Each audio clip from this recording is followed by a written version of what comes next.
Hey everybody, I'm David with Bolivar Live, and once again we're here with Dan Priest with Priest Insurance, and we're on the beautiful beach. And I tell you, you called me yesterday and you said, what's the water like? I said, oh my gosh, we just did some drone video and you can see the second and third sandbar. Did you catch any fish this morning, or did you have time to fish? No, I didn't have time to fish. So, you know, we were talking before we started this show about TWIA. Chandra and I have been doing some shows about it, and you said, you know, you said TWIA did exactly what it was supposed to do for Beryl.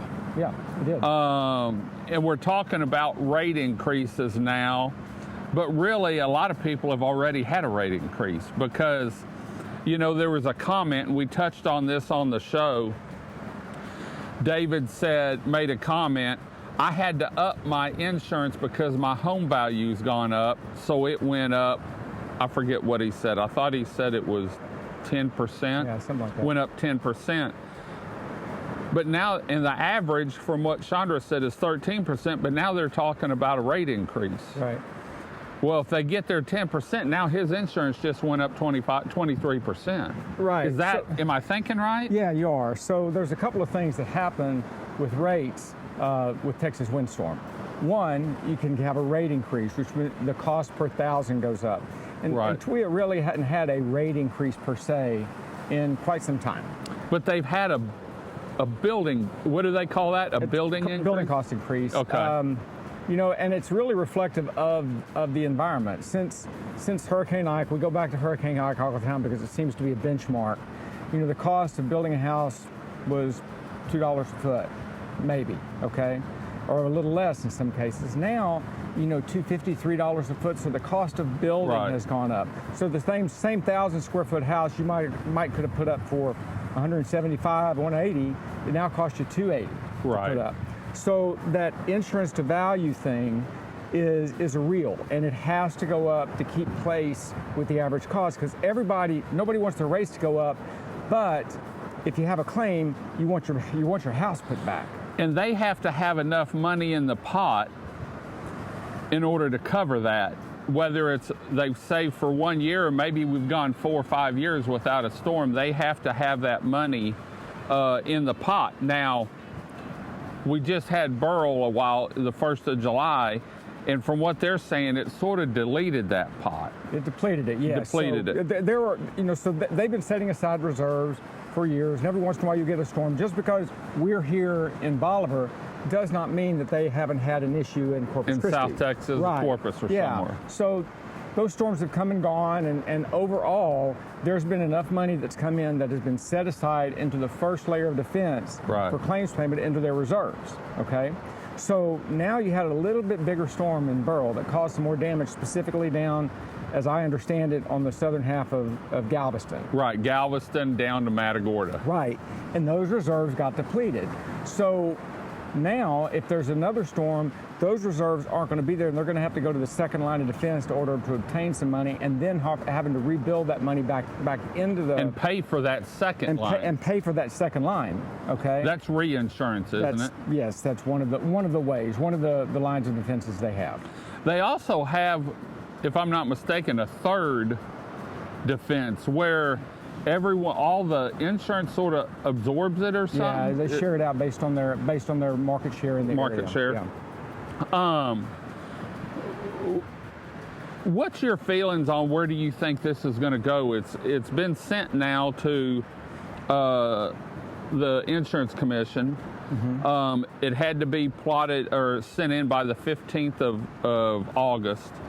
Now they have until October 15th or 19th to do their ruling on it, and then it goes from there to the governor. And so now's the time. They said during the TWIA meeting they had 1,500 inquiries, people talking about it. Only 2 of them were for it. Yep. The rest of them were against it. Now's the time to send your comment into the Insurance Commission or your congressman or you know, at the state level. So the last time this happened, number one, there has been a rate increase that has been approved by the board, right? Not yet. By the by TWIA, yes. by TWIA. Yes. By the It was TWIA it's not a majority vote, it's a 2/3 vote. Right, and that was approved for a 10% rate increase. So what we're facing as consumers is that 10% rate increase plus the building increase, which could be 20-25% of your cost. So your building value is going to go up and your rate's going to go up. It's not really going to translate into 25%, but it's going to go. You're getting hit from two different ways. Yes, there are ways that you can talk about reducing that premium. However, this happened a while back. Right. A few years ago, I don't remember exactly the year. I think 2 or 3 years ago. Yeah, thereabouts. And so that goes from there to the governor. The governor. Yes, and then the governor has a right to refuse that. Or he can manipulate first it, change it. First it goes to the insurance commissioner. That's Then where goes it's to the at governor. now. Okay, so depending on what they do, that person can approve or deny it and pass the buck up. Right. Then it goes to the governor, and the governor can approve or deny it. The last time it went to the governor, and he denied the rate increase. Right. So reach out to your congressman, reach out to your senators if you are in any way not in favor of this rate increase. And state your opinion and let them know what you feel like is coming up. Yeah, and you can do that going to the Insurance Commission, Texas Insurance Commission, and then also if it passes that, we'll have a show on it. Probably Dan and I and Chandra, and we'll have information on where's the next step to send your comment on so that your voice can be heard, because you as a consumer here on the coastal region that has to have that, you need to be heard down here. So David and Chandra had a really good discussion on this 2 weeks ago. 2 weeks ago. Yeah. And if you haven't seen that video, you should go back and look at it. You'll have it on YouTube or on your channel. And we've got another one that I think we just played or fixing to play, talking about the steps and what the Coastal Coalition has done, which is a mixture of congressmen, senators, in this that cover this region. They've sent a letter in letting the Insurance Commission know we're opposed to this. Yeah. And so, all the levels, and if we get enough in there, it'd be suicide almost to do a rate increase, but you have to be heard. You do have to be heard, and from my way of thinking, nobody likes insurance rates that go up, but it's just a fact of life, just like going to the store and buying groceries, and it's just going to happen. Texas Windstorm, from my point of view, has done a really good job in claims management over the years. They've done a really good job of putting people back where they need to be. Right. And they are correct with these building cost increases. Right. In my opinion, they're correct. That rate increase, I don't know. I don't know that that's really in the cards right now or something, and I would encourage you to voice your opinion to that respect. Here's my opinion. You're going to love this. Clearly.